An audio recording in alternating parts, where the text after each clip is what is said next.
Hello friends, नमस्कार। Welcome back my channel talent teacher job. मैं प्रियंका स्वागत करती हूँ आप सभी का आपके अपने चैनल टैलेंट टीचर जॉब में। दोस्तों, आज हम बीएड प्रथम वर्ष द्वितीय प्रश्न पत्र बचपन एवं विकास के विषय में पढ़ेंगे और ये है आपका लेक्चर नंबर 33। तो चलिए देखते हैं क्वेश्चन।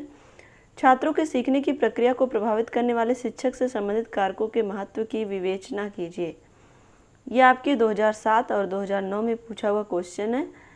तो दोस्तों, यहाँ पर हमें छात्रों के सीखने की प्रक्रिया को प्रभावित करने वाले शिक्षक से संबंधित कारक के महत्व के बारे में बताना है।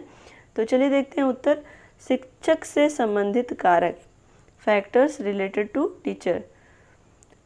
बालक की अधिगम पर शिक्षक का ही काफ़ी अधिक प्रभाव पड़ता है, क्योंकि बालक को अधिगम प्रक्रिया में शिक्षक सक्रिय रूप से संबंधित रहता है। तो दोस्तों, यहाँ पर हम बात करें एक बालक के अधिगम की, तो शिक्षक उसके अधिगम को काफ़ी हद तक प्रभावित करता है, क्योंकि अधिगम कराने में जो सबसे महत्वपूर्ण रोल होता है वो शिक्षक का होता है। शिक्षक के हर पक्ष से बालक प्रभावित होता है, चाहे वो उसका व्यक्तित्व हो या फिर हम कह सकते हैं उसके पढ़ाने की जो विधि हो, या फिर हम कह सकते हैं कि जो वो जिन शिक्षण कौशल का उपयोग करता है अपने शिक्षण विधियों में। तो इन सब चीज़ों से कहीं ना कहीं हम ये कह सकते हैं कि शिक्षक का जो प्रभाव होता है वो बालक पर काफ़ी हद तक होता है। आगे हम देखते हैं अधिगम को प्रभावित करने वाले शिक्षक से संबंधित कुछ महत्वपूर्ण कारक निम्नलिखित है। नंबर ए है विषय का ज्ञान। अध्यापक का किसी विषय से संबंधित ज्ञान, अनुभव एवं योग्यता आदि छात्रों के अधिगम को प्रत्यक्ष रूप से प्रभावित करता है। यदि अध्यापक को अपने विषय की गहन जानकारी नहीं होती है तो वह छात्रों को आधा अधूरा ज्ञान ही दे पाता है, वह छात्रों के सीखने को प्रभावी नहीं कर पाता है। तो दोस्तों, यहाँ पर हम बात करें विषय का ज्ञान। एक शिक्षक के लिए अपने विषय का ज्ञान काफ़ी महत्वपूर्ण है, क्योंकि एक शिक्षक अपने छात्र को उसके पास जितना विषय का ज्ञान होता है उसी के आधार पर ही वो अपने छात्रों को सही ढंग से अधिगम करा सकता है। अगर उसे सही ढंग से ज्ञान नहीं है तो वो कहीं ना कहीं अधूरा ज्ञान अपने छात्रों को देगा। और अगर हम बात करें छात्रों के प्रभावी अधिगम का, तो वो प्रभावी अधिगम नहीं करा पाएगा अगर उसे सही ढंग से अपने विषय का ज्ञान नहीं है।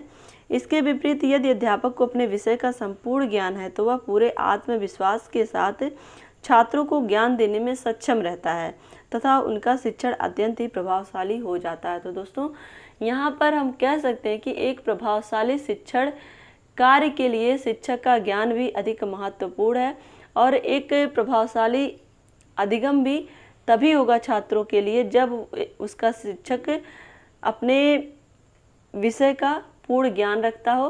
और साथ ही हम ये कह सकते हैं कि शिक्षक को अपने विषय में पूर्ण ज्ञान न रखने की वजह से वो अपने छात्रों को प्रभावी ढंग से अधिगम नहीं करा सकता। तो दोस्तों, यहाँ पर हम देखिए किस तरह से विषय का ज्ञान होना एक शिक्षक के लिए महत्वपूर्ण है।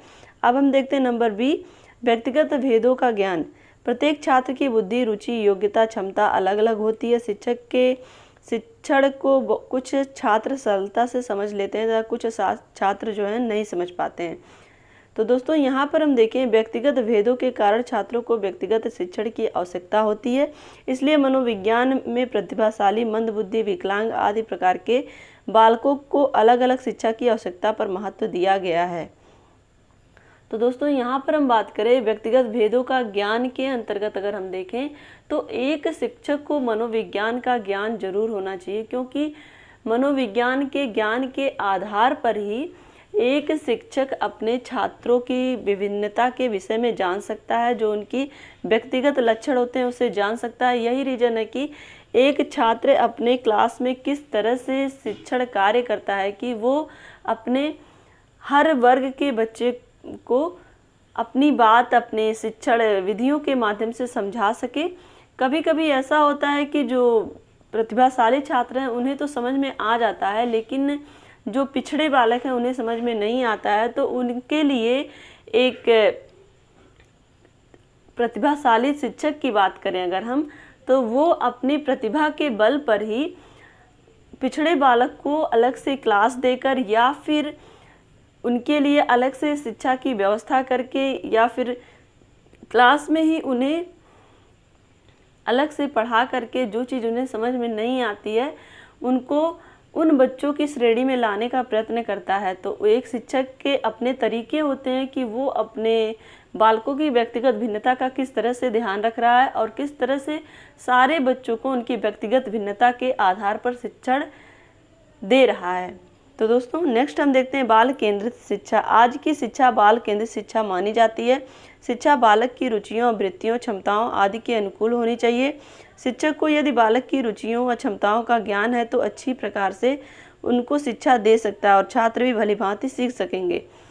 तो दोस्तों यहाँ पर हम बात करें, आज बाल केंद्रित शिक्षा पर बल दिया जा रहा है। बालक की रुचियों, अभिवृत्तियों और उनकी क्षमताओं के अनुकूल ही उन्हें शिक्षा दी जाती है। तो एक शिक्षक का ये ज्ञान कि उसके जो बालक हैं उनकी रुचियां, उनकी क्षमता, उनकी आवश्यकता क्या है, इस आधार पर शिक्षण कार्य करता है। तो ये शिक्षक के लिए भी और साथ ही बालक के लिए तो बहुत ही अच्छी बात होती है कि वो अपने योग्यता, क्षमता और रुचि के आधार पर ज्ञान प्राप्त कर रहा है। तो वो उसके लिए एक तरह से बेनिफिशियल होगा कि वो अपनी आवश्यकता के अनुसार चीज़ों को सीख रहा है।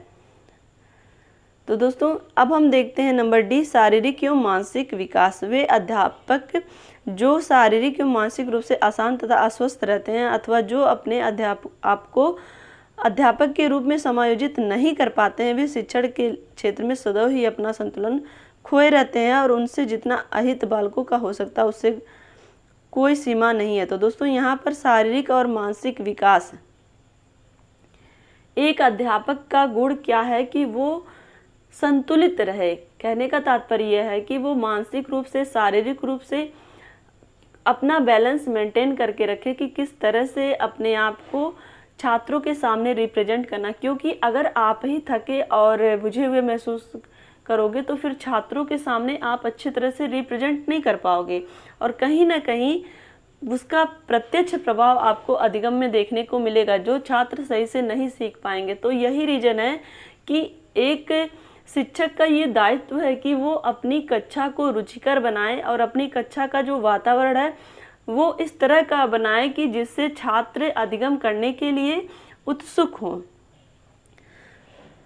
इसके विपरीत अगर हम देखें, भली भांति शारीरिक और मानसिक रूप से स्वस्थ अध्यापक अपने शिक्षण कार्य को अच्छे ढंग से कर पाते हैं। शिक्षक का व्यवहार नंबर एफ है। अधिगम प्रक्रिया में अध्यापक का महत्वपूर्ण स्थान होता है। अध्यापक के आचार, विचार और व्यवहार का बालकों पर बहुत अधिक प्रभाव पड़ता है तथा वह उनका अनुकरण करने का भी प्रयास करता है। तो दोस्तों यहाँ पर हम देखें, अधिगम प्रक्रिया में अध्यापक का जो व्यवहार होता है वो छात्रों को काफ़ी हद तक प्रभावित करता है। अध्यापक का आचार, विचार और व्यवहार बालकों को प्रभावित करता है तथा वह उनका अनुकरण भी करते हैं। तो दोस्तों कहीं ना कहीं एक शिक्षक का जो व्यक्तित्व होता है वो बहुत ही महत्वपूर्ण होता है अपने छात्रों के लिए।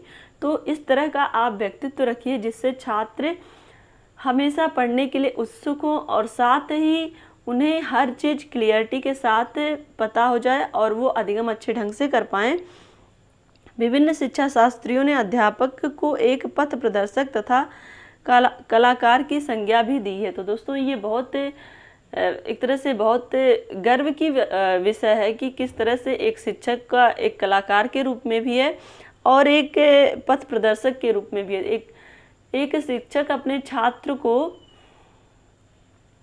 किस तरह से मोटिवेट करता है, वो किस तरह से अपने छात्रों के लिए कार्य करता है, किस तरह से शिक्षण विधियों का यूज करता है, शिक्षण कौशलों का यूज करता है कि जिससे उसके छात्र प्रभावी ढंग से अधिगम कर पाएँ, ये बहुत ही महत्वपूर्ण विषय होता है। अब हम देखते हैं नंबर जी, शिक्षक का प्रधानाचार्य से संबंध। तो दोस्तों यहाँ पर हम बात करें, एक शिक्षक का प्रधानाचार्य से संबंध यदि मधुर है तो उसका अच्छा प्रभाव अधिगम पर देखने को मिलता है। तो दोस्तों एक शिक्षक का जो व्यवहार होता है वो मधुर होना बहुत ही आवश्यक है, क्योंकि उसका प्रत्यक्ष प्रभाव अपने छात्रों पर देखने को मिलता है।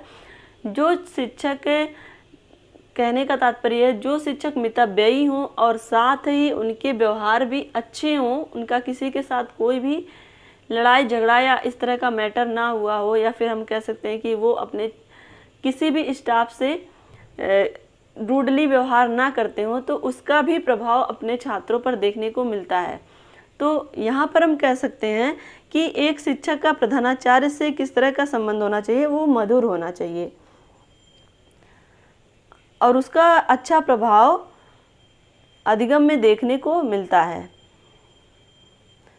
लेकिन यदि शिक्षक व प्रधानाचार्य में आपसी मतभेद है तो उसका भी प्रभाव भी अधिगम पर पड़ता है। तो दोस्तों यहाँ पर हम बात करें, एक शिक्षक को अगर हम कहें तो निष्पक्ष होना चाहिए अपनी बातों को रखने के लिए भी, और अपना व्यवहार भी एक तरह से अपने छात्रों के समक्ष प्रस्तुत करना, या क्योंकि एक जो छात्र होता है वो केवल शिक्षक के शिक्षण विधियों से ही प्रभावित नहीं होता, वो उसके व्यक्तित्व से भी प्रभावित होता है, उसके चरित्र से भी प्रभावित होता है, उसके आदर्शों से भी, उसके मूल्यों से भी और उसके व्यवहार से भी प्रभावित होता है। तो दोस्तों एक शिक्षक का जो चरित्र होता है वो संपूर्णता के साथ होना चाहिए, तभी उसका जो अधिगम होगा वो भी कह सकते हैं हम छात्रों के लिए बहुत ही ज़्यादा अच्छा होगा। तो दोस्तों आज के लिए बस इतना ही। अगर ये वीडियो आपको अच्छी लगी हो तो एक लाइक करिएगा, अपने दोस्तों के साथ शेयर करिएगा, और अगर चैनल पर नए हैं तो प्लीज़ चैनल को सब्सक्राइब करके बेल आइकन बटन को प्रेस कर दीजिएगा।